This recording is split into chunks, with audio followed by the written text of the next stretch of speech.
La iglesia debería ser un refugio que nos resguardara de la corrupción del mundo, un lugar donde nuestra fe se edificara cuando otras cosas estuvieran tratando de derribarla. ¿Qué hacer entonces cuando la iglesia a la que asistes de pronto tropieza y falla? ¿A dónde ir cuando nuestra propia congregación está afectando nuestra fe?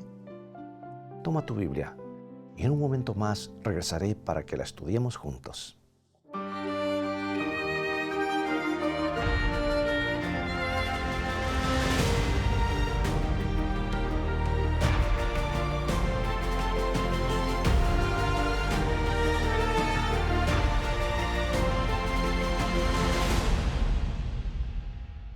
Ronald y Kathy habían encontrado lo que les pareció una maravillosa iglesia. El ministro, el pastor Don, predicaba extraordinarios mensajes bíblicos. La congregación estaba entregada al desarrollo de una comunión cálida y sostenedora. 1,500 entusiastas adoradores llenaban la iglesia cada semana. Ronald y Kathy sintieron que ese era un lugar donde podrían crecer juntos en Cristo. Se entusiasmaron aún más cuando el pastor Don dijo que había tenido un encuentro místico con un ángel danzante. Dijo que había aprendido nuevas maneras de establecer conexiones espirituales entre los miembros. Y Ronald y Kathy quisieron participar de la experiencia. Entonces asistieron a reuniones especiales en las que aprendieron a hacer las conexiones. Se los organizaba en parejas con otros miembros, compartían mucho, oraban mucho y se tocaban mucho. El pastor Don decía que hombres y mujeres deberían expresarse el afecto de diferentes maneras y que todo lo que hacían era muy espiritual. Pero la experiencia comenzó a poner tensión en su matrimonio. Y Kathy empezó a desarrollar un lazo especial con otro hombre de la iglesia. Pasaban muchísimas horas juntos trabajando en su conexión espiritual. Algunas veces Kathy regresaba a su hogar a altas horas de la madrugada. Y Ronald contempló a su alrededor en la iglesia y vio que otros matrimonios se estaban destruyendo. Esposos y esposas estaban dedicados a establecer otras conexiones. Y aunque cueste creerlo, lo llamaban un movimiento especial de Dios. Pero visto desde afuera se parecía mucho más a infidelidad. Así que Ronald habló con los ancianos de la iglesia al respecto. Les dijo que había sido poseído por el demonio de los celos. Y después Ronald se sumió en la depresión. Kathy pudo despertar y comprender que lo que estaba haciendo era erróneo. Abandonaron esa iglesia justo a tiempo para salvar su matrimonio. Pero se llevaron consigo unos cuantos interrogantes. ¿Cómo era posible que una iglesia cristiana promoviera algo tan destructivo? ¿Cómo podían hacer los demás miembros para salir de esas profundidades? La fe de Ronald y Kathy fue sacudida fuertemente después de que abandonaron la congregación. Aún querían alimentar su fe, aún querían crecer en Cristo, pero ¿a dónde acudir después de haber tenido una experiencia tan devastadora? Si la iglesia había sido destructiva para su fe, ¿qué otra opción les quedaba? ¿Qué haces cuando es la misma iglesia la que sacude tu fe? Sucede cuando los creyentes ven que su congregación se hace pedazos, cuando las contiendas desmiembran el cuerpo de Cristo. Sucede cuando los creyentes atraviesan tiempos de prueba, enfermedad, divorcio, la muerte de un ser querido, tiempos cuando nadie viene a visitarnos. Los creyentes se sienten desilusionados, como si la iglesia los abandonara. Y déjame decirte, sucede por muchos motivos. Sucede cuando en la iglesia a la que asistes se predica algo que luego descubres que no está en la Biblia. ¿Qué haces cuando la iglesia sacude tu fe? A veces es difícil recuperarse. A veces quieres abandonar todo, ya no crees en nada más, incluyendo a Dios. Y lo primero que puedes hacer cuando la iglesia hace temblar tu fe es hacer temblar a la iglesia. Dar algunos pasos para enfrentar el problema. Y este es el primer paso que nos recomienda Jesús. La Biblia nos dice claramente qué debemos hacer. San Mateo capítulo 18, versículos 15 al 17. Por tanto, Si tu hermano peca contra ti, ve y repréndele, estando tú y él solos. Si te oyere, has ganado a tu hermano. Mas si no te oyere, toma aún consigo a uno o dos. Si no los oyere a ellos, dilo a la iglesia. Bueno, este es el consejo bíblico. Jesús nos dice, ve a la fuente del problema y enfréntalo. Trata de aclarar las cosas, trata de reconciliar. Pero muchas veces nos equivocamos. Muchas veces las cosas no son como aparentaban. Y si andamos por allí esparciendo nuestras reservas, desparramando nuestras acusaciones, estaremos traicionando a nuestros hermanos.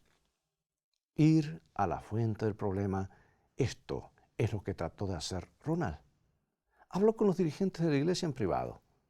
Compartió sus temores de que estuvieran promoviendo el adulterio. Y resultó que sus peores sospechas fueron confirmadas. Los líderes pensaron que cualquiera que no estuviese de acuerdo con ellos era del diablo. Entonces Ronald y Kathy tuvieron que dejar la congregación. A veces eso es necesario. Cuando la iglesia sacuda tu fe, tú sacuda a la iglesia. Trata de confrontar el problema de la forma apropiada, como Dios nos dice en su palabra. Trata de aclarar las cosas. Podrás descubrir que habías malinterpretado los acontecimientos o estarás en condiciones de modificar las cosas. Pero si el problema es de naturaleza moral o espiritual y no se puede resolver, si la iglesia continúa siendo un ambiente destructivo, es posible que tengas que separarte de ella. Es posible que tengas que apartarte de una situación poco saludable y nada bíblica. Y esto nos deja frente a un punto verdaderamente crucial. Porque a veces las personas que tienen que dejar una iglesia se ven tentadas a abandonar también la fe. Es que con la iglesia habían encontrado un hogar para su fe. Se sentían cómodos en esa iglesia. En ella se encontraban con Dios.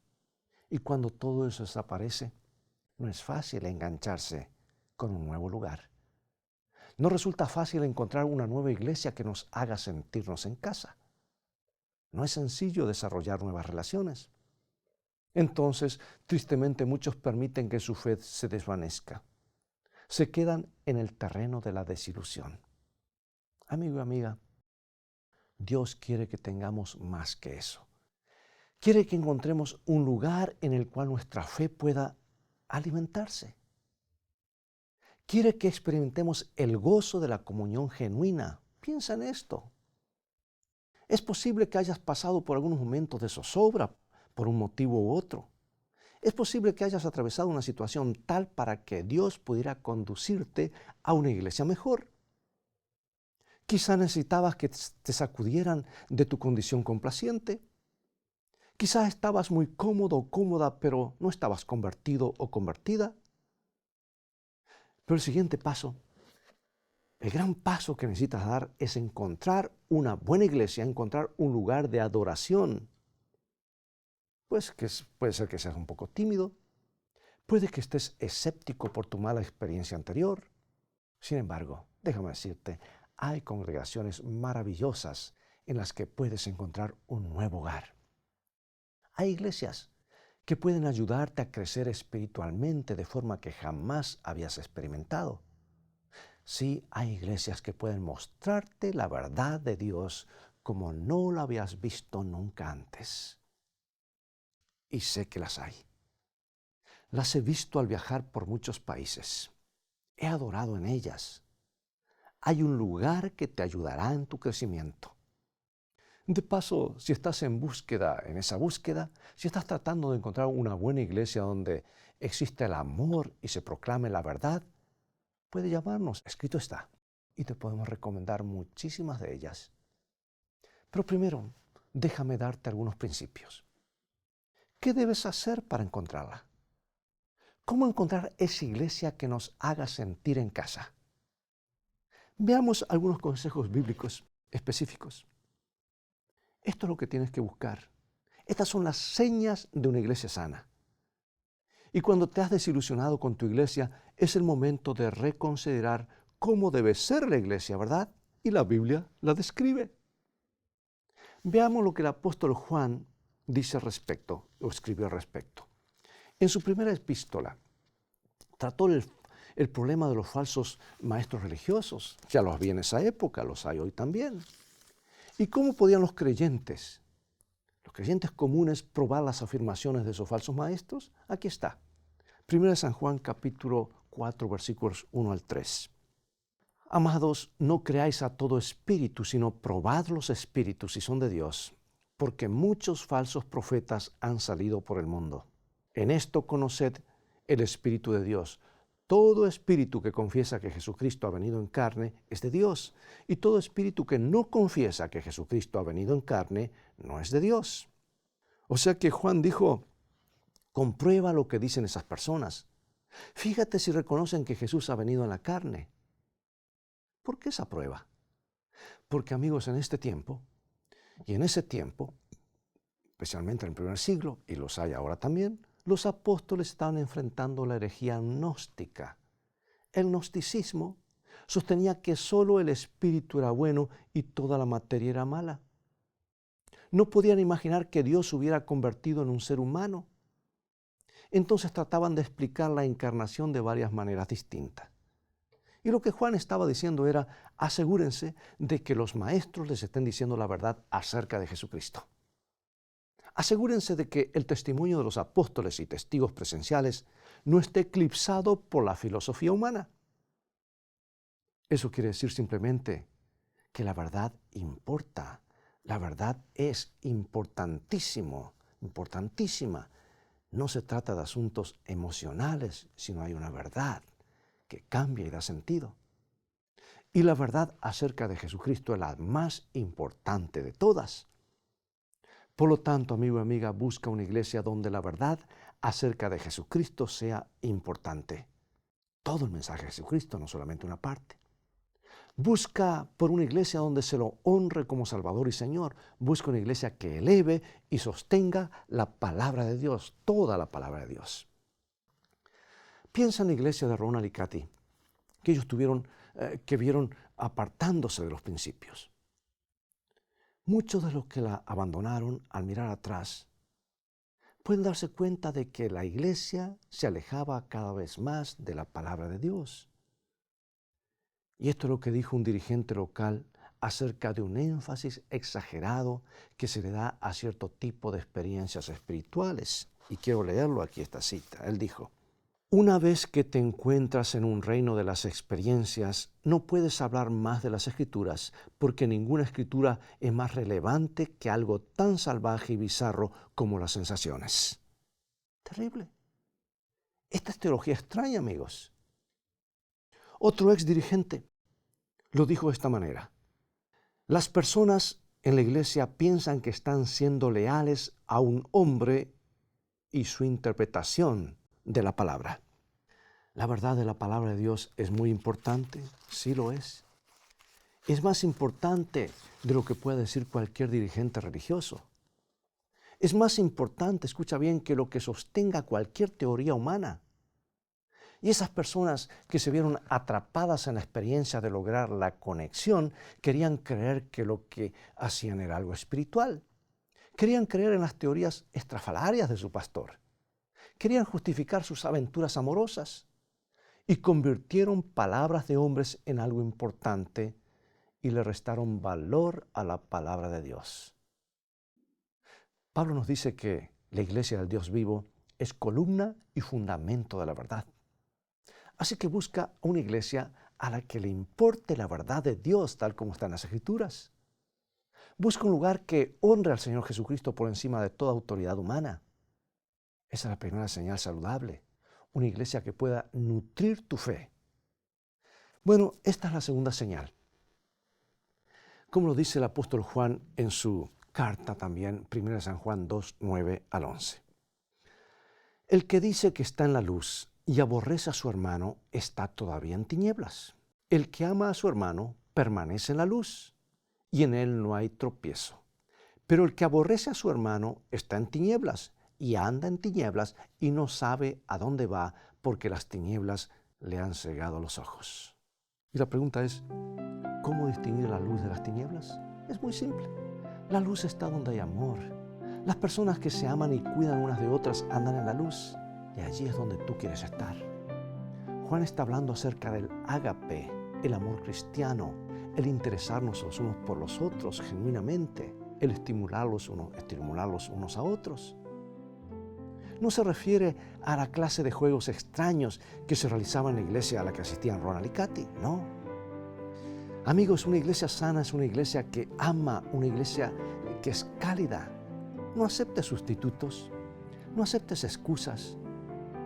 El amor es el primer fruto del Espíritu. Si una congregación no expresa genuino amor, entonces hay algo que está refrenando el Espíritu. Y Juan nos ha mostrado cómo debe ser la iglesia. Un lugar donde los miembros se amen unos a otros. Y el Nuevo Testamento nos insta a hablar de la verdad con amor y en amor. Nos insta a amar la verdad y nos insta a amar en verdad. Se nos dice que la purificación de nuestras almas se obtiene obedeciendo la verdad en el amor sincero entre los hermanos. La verdad en una mano y el amor en la otra van juntos. Son dos valores destacados vez tras vez en el Nuevo Testamento. Son dos cosas que la iglesia necesita tener. Y en el libro de Apocalipsis, el apóstol Juan identifica a la iglesia de Dios en los tiempos finales. Mira lo que dice Apocalipsis 12, 17. Dice que son los que guardan los mandamientos de Dios y tienen el testimonio de Jesucristo. Ahora, esto es muy importante. Es una de las maneras en las que el amor y la verdad caminan juntos. Cuando amamos la verdad, obedeceremos los mandamientos de Dios. Jesús dijo, si me amáis, guardad mis mandamientos. Y la verdad siempre se manifiesta por medio del amor. Es más, la obediencia es la prueba del verdadero amor. Y los mandamientos de Dios nos muestran cómo amar mejor, porque se refiere al amor de Dios y al amor al prójimo. Dios nos ha dejado una idea clara de lo que tenemos que buscar en una iglesia. Busca una iglesia donde la verdad acerca de Jesucristo sea importante. Busca una iglesia donde los miembros se amen unos a otros. Y busca una iglesia que obedezca a Dios por amor y guarde sus mandamientos. Dios tiene una iglesia para ti. Dios tiene un lugar donde tu fe pueda alimentarse. Cierta tarde, Mónica descubrió el lugar que Dios tenía para ella inesperadamente. Estaba conduciendo su automóvil con un compañero de trabajo llamado Ralph en dirección a una casa que estaba en un suburbio del sur de California. Iban allí a conocer la propiedad ya que ambos eran agentes inmobiliarios. Y Ralph comenzó a hablar de las verdes colinas y cuán hermosas se veían después de las lluvias invernales. Y de pronto, sin que tuviera ninguna relación con la conversación, exclamó, imagínate qué hermoso será cuando Dios venga a buscar a su familia. Y Mónica lo miró. ¿De qué estás hablando?, le dijo. Ralph era adventista del séptimo día y comenzó a describir el día maravilloso cuando Cristo retornará a este mundo para crear una nueva tierra. Y Mónica nunca había conocido a alguien que anhelara tanto encontrarse con Dios. Y Ralph le mostró un Dios tan real, tan amoroso y tan cercano que le hizo sentir celos. ¿Cómo podía hacer para conocer a ese Dios? Bien, muchas cosas habían sucedido en la vida de Mónica que le habían distorsionado la imagen de Dios. No se había sentido protegida en las iglesias a las que había asistido. Y Mónica había llegado a ver a Dios como un capataz severo. La iglesia de su infancia ponía énfasis en los rituales y la tradición, pero había poca enseñanza de la Biblia. Ella trataba de ser buena, trataba de hacer todas las cosas bien, como lo marcaba la religión, pero igual se sentía vacía. Pensaba que nunca llegaría a ser lo suficientemente buena como para lograrlo, para que Dios la aceptara. Y ella lo recuerda así, escribió, cada vez que encendía una vela me preguntaba, ¿cuántas velas más tendré que encender antes de que me sienta en paz conmigo misma? Cuando oraba me aburría y me quedaba dormida. Me preguntaba, ¿cuántas oraciones tendré que decir para perder el miedo de quedar varada en el limbo lejos de Dios? Pero ahora su amigo Ralph le estaba mostrando una clase de Dios totalmente distinto, un Dios increíblemente distinto. Entonces Mónica comenzó a hacer preguntas y Ralph la invitó a una clase bíblica que se realizaba en su iglesia el martes por la noche. Y ella comenzó a asistir y pronto la Biblia comenzó a cobrar vida ante sus ojos. Nunca se había imaginado qué podía ser tan práctica y relevante para su vida diaria. Y Mónica descubrió algo más, descubrió el amor cristiano. Ella lo describió de esta manera. Aquel grupo me recibió con los brazos abiertos. Me hicieron sentir como si siempre hubiera estado con ellos. Yo tenía demasiadas preguntas, pero fueron pacientes y comprensivos. Estaba pasando por una situación difícil y ellos siempre oraban por mí. Me llamaban durante la semana para preguntarme cómo estaba. Dejaban mensajes de ánimo en el contestador. Me hacían sentir que yo les estaba dando algo a ellos, cuando era yo la que estaba recibiendo muchísimo más. Y Mónica, amigos, comenzó a disfrutar de la fraternidad de la iglesia adventista a la que asistía Ralph todas las semanas. Asistió a las clases bíblicas, donde aprendió más verdades maravillosas de las Escrituras. Un día, el maestro, un amigo mío que se llama Lloyd Wayman, les habló acerca de las promesas de Dios que están en San Juan capítulo 1, versículo 9. Si le pedimos perdón, Dios es fiel para perdonar todos nuestros pecados. Y Lloyd, este pastor de experiencia, le dijo que todo lo que tenemos que hacer es pedirlo. Y Mónica lo miró extrañada. No puede ser tan fácil, pensó ella. Ella había vivido toda su vida tratando de ser merecedora del perdón. Todo lo que tenía que hacer era pedir. No había nada que pudiera hacer para ir al cielo, salvo creer en Cristo como su Salvador. Bien, finalmente pudo incorporar esa maravillosa verdad y nunca volvió a ser la misma persona. Se había encontrado con un grupo de creyentes que tenían una relación con Dios como con un amigo, alguien en quien podían confiar. Y decidió que ella también sería amiga de Jesús. Mónica había encontrado una iglesia donde su fe podía alimentarse, una iglesia que levantaba las verdades de la palabra de Dios. Hizo un compromiso por medio del bautismo y se incorporó a una fantástica familia nueva. Amigo y amiga, si has tenido un conflicto con este punto porque sientes que la iglesia te ha decepcionado, quiero decirte que Dios no te ha decepcionado, amigo y amiga. Él te está buscando. Puedes encontrar un grupo de hermanos y hermanas en una iglesia donde hay amor, donde hay verdad y la Biblia es el fundamento. ¿Por qué no hacerlo ahora? Amigo y amiga, si estás buscando un hogar espiritual, si estás buscando un lugar donde tu fe pueda crecer sin limitaciones, confía en que Dios habrá de guiarte. Te conducirá paso a paso. Pregunto, ¿por qué no confías en Él? Y que Él lo hará en este mismo momento. Es un acto de fe. Escucha primero este canto y en un momento más regresaré para orar por ti. Puedo ver cómo tu ser se detiene sin saber por qué. Tu corazón hoy está sin motivos de felicidad. Yo soy aquel que a tu vida soplo dio. Puedo entender que en tu andar las caídas te han hecho sufrir y que la oscuridad solo rastros vacíos dejó.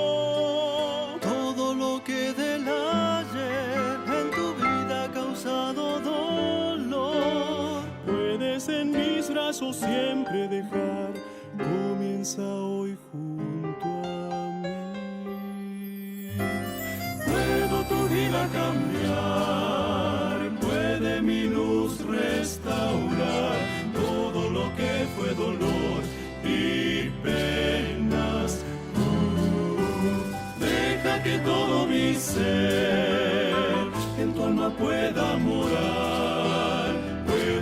confiar que con mi amor siempre estaré.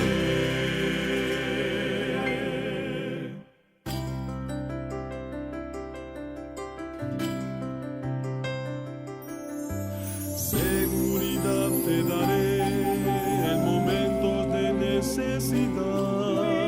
Libre tú serás, tus anhelos te haré alcanzar. Solo te pido que creas que terminaré la obra en ti. Mi vida di para que desde hoy puedas en paz descansar.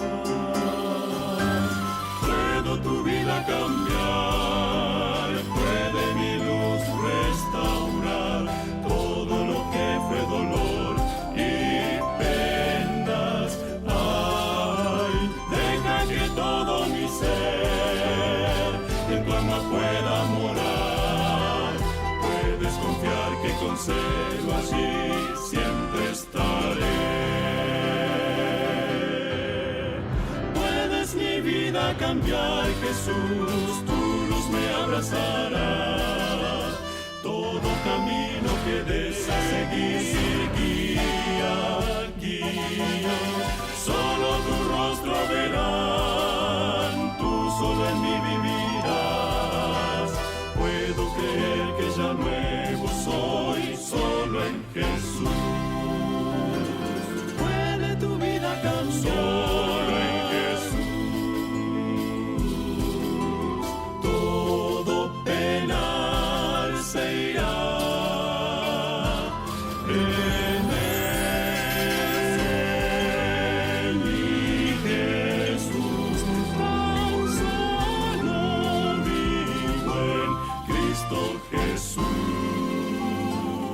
Gracias por esa hermosa melodía.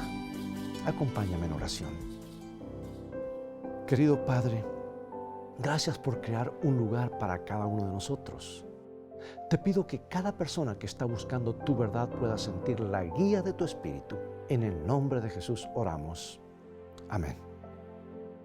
Bien, es todo el tiempo que tenemos por hoy. Ha llegado el momento de despedirnos. Gracias por haber estado hoy con nosotros en Escrito Está. Te invito a continuar estudiando los mensajes de esperanza de la Biblia. Visítanos en nuestro sitio de internet escritoestá.tv, donde podrás obtener gratis una variedad de estudios bíblicos que te ayudarán en tu caminar diario con Dios.